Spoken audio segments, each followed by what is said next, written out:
Hello friends, this is Cara-Renee with B.Reborn Art and Healing. Today I'm working on a 2-page journal spread using a variety of Liquitex and Golden products. I do have a lot of supplies out here as I'm showing you. I did not end up using all of them, which is pretty normal for me. I generally choose to select a lot, and then I find that they either aren't fitting just intuitively in the process, or I try them and they don't turn out the way that I want, so I eliminate them. And this beautiful rice paper I just love. I'll be talking about why I chose this here in a little bit. I do apply the rice paper using Liquitex matte medium, applying it first to the surface, which is the journal page, and then I put the rice paper on top and then smooth it out from the center out to the outside edges, and that helps eliminate wrinkles. And then we do apply a layer of the matte medium on top of the rice paper as well. That seals the surface so that the rice paper is not affected by anything else that you put on top of it. On the left page, I did struggle a little bit more, probably because it was on my left side. I had a hard time getting it straight. I do end up having to trim my edges because the rice paper is crooked, but it's all good. And again, applying a really generous portion on top of the rice paper as well, and drying in between each step. And here's where I'm cutting off a bit of a border around the pages just to straighten out the crooked places, which is going to be fine. It just means I have to do something a little bit different when I get to creating on the pages that are behind each of these. But it was a good workaround for crooked alignment of my rice paper. So, and here I'm using Shawn Petite's butterfly stencils and the Ranger archival ink, and also a makeup sponge. The makeup sponge and the archival ink pretty much guarantee a perfect image. It's really, really amazing. I never knew about this until I watched Shawn Petite do it on one of her videos, and I absolutely fell in love, and I do it all the time.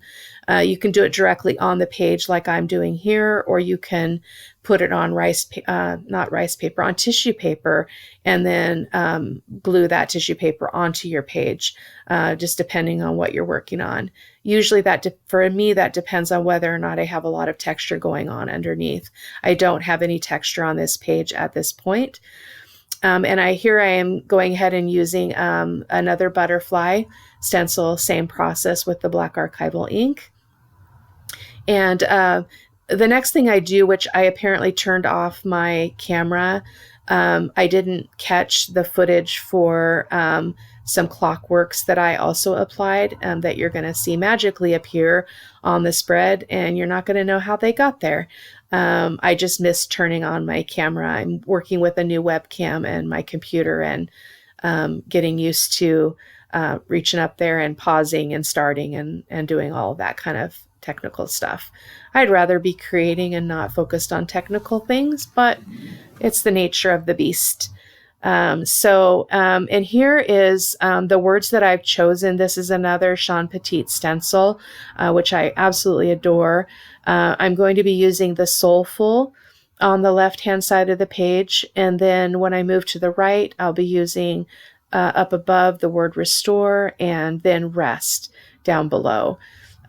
This spread, it was very meaningful to me. I'm struggling with some things personally in relationships, and I really want to be able to stop and reflect and give myself some things that I need in order to get my mind and my heart in order, so that I am not reactive and I'm responding in love and kindness to the people in my life. I know that we're all human, and we all make mistakes, and I just want to minimize how much of that splashes out onto other people. So art journaling is a great way to get that kind of stuff out, because as you're creating, you're actually processing the things that you're thinking about, which is really, really good. And this is a Tim Holtz collection stencil. It's the Flourish stencil, and I'm going to also be using archival ink, this time in the teal. It does look a little bit grungy here, and that's because I still had black on my makeup brush. But it's okay. I wasn't too worried about it. If I'd thought of it, I probably would have gone back over it when I realized it, but I didn't see the need later on. So I do that flourish in a few different places on the page. And again, it's just a great way to add a little bit of visual interest to the page without creating bulk. In an art journal, it's a little bit harder to be as free with elements because you want your book to be able to shut. And so this is a way to create that interest without creating a lot of bulk. I really enjoy it. And then there's the magical clocks that I was talking about. And this is Liquitex Flexible Modeling Paste, and I'm going to be using that to apply some texture to various places on the 2 pages here. And as you see me move through it, after I get it all applied, I dry it with a heat tool, and then I come back over it, over both of the pages with a glaze of the cobalt teal and then the burnt umber light. And then I top it all off with Prima waxes over those textured parts. And it is absolutely gorgeous when it's finished. And here, again, I'm applying it here at the top of the page on the left, the lower left-hand side here, or on the left page. The texture paste does create some weight to the page when it's dry, but it's not terrible. I wouldn't probably do it on every page, but it's fun to play with. I really enjoy it because you retain some of the lightness of the texture paste, but it is can be colored a little bit with your other mediums. And that was my favorite stencil of all time. It is a Paris text stencil. And I'm basically going to be using that all around the spread, just applying some text here and there. And I even do it over the those textured bits that I used that stencil on, which was really beautiful. And then that was the cobalt teal and the glazing medium. I apologize, that flashed back really fast. And I'm going to apply that to both pages, and then I'm going to wipe it back with a baby wipe. I don't leave a lot of the teal color in the parts of the page where the girl is, as well as where the flowers are. I mostly wanted it to kind of be in with that texture. And then I do come in with my finger and the cobalt teal and apply cobalt teal straight without the glazing medium, just to give it a little bit more color in various places. And it's a little bit more controlled when you use your finger than using the glaze or a wash or something. So this is me getting ready to go ahead and do that, applying with the cobalt teal.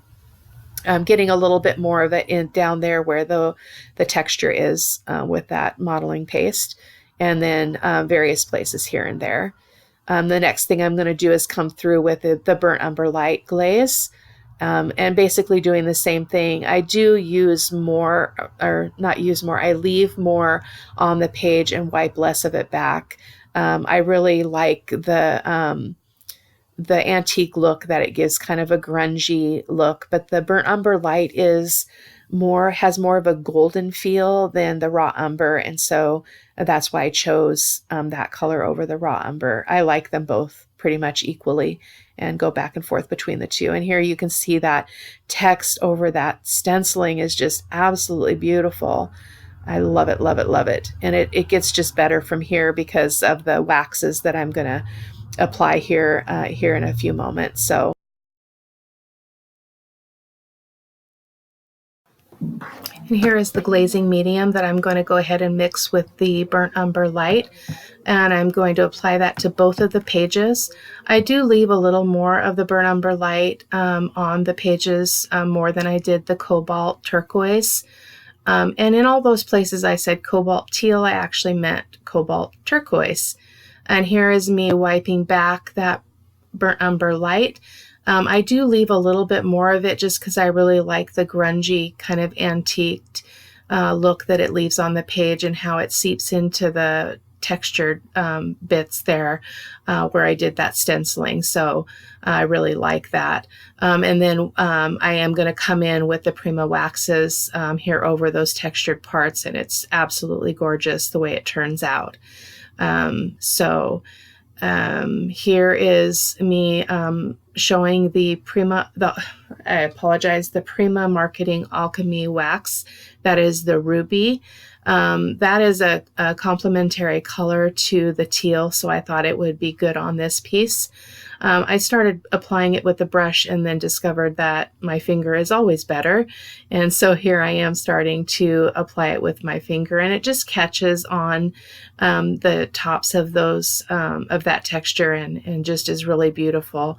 And I'm doing that over all of the page, anywhere that I've applied that texture. And then you'll see me here in a moment come through with a different color of the alchemy wax.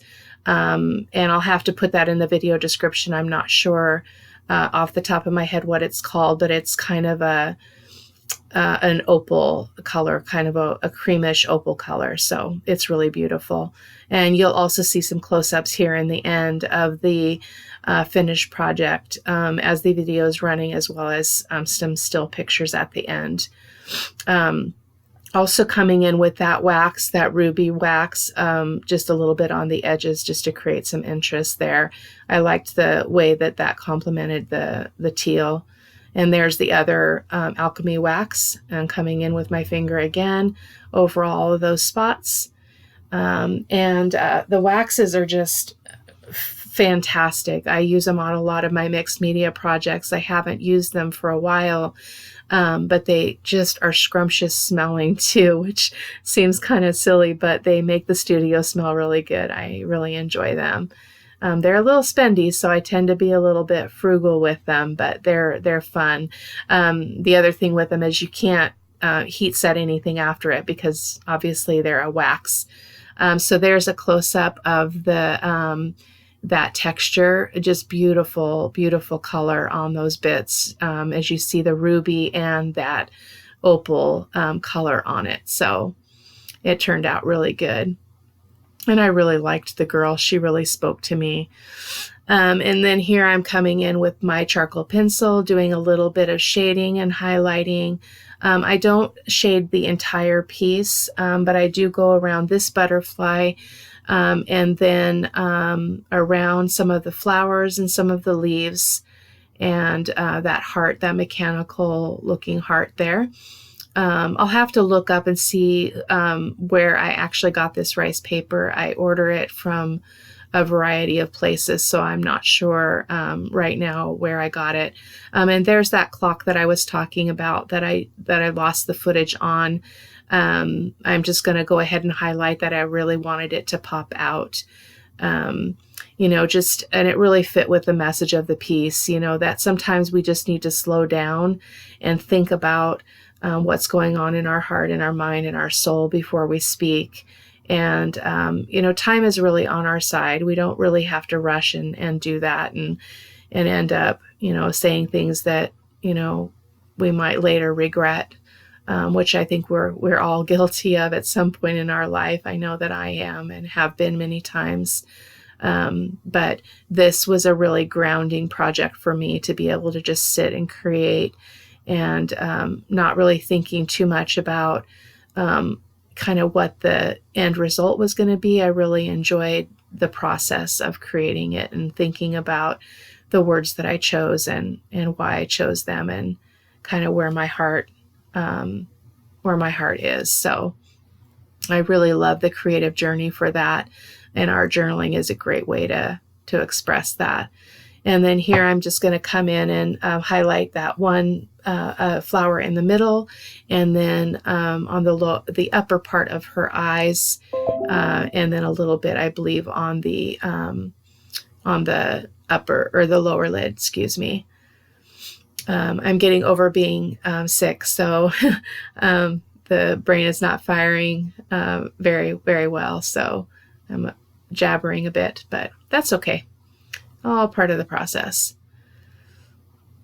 And there's me coming in with the charcoal pencil. I kind of wish that I had changed the color of her eyes, but things are as they should be, and I'm not touching it. I'm leaving it alone. She was really beautiful and very determined and strong, I decided, and I really liked that.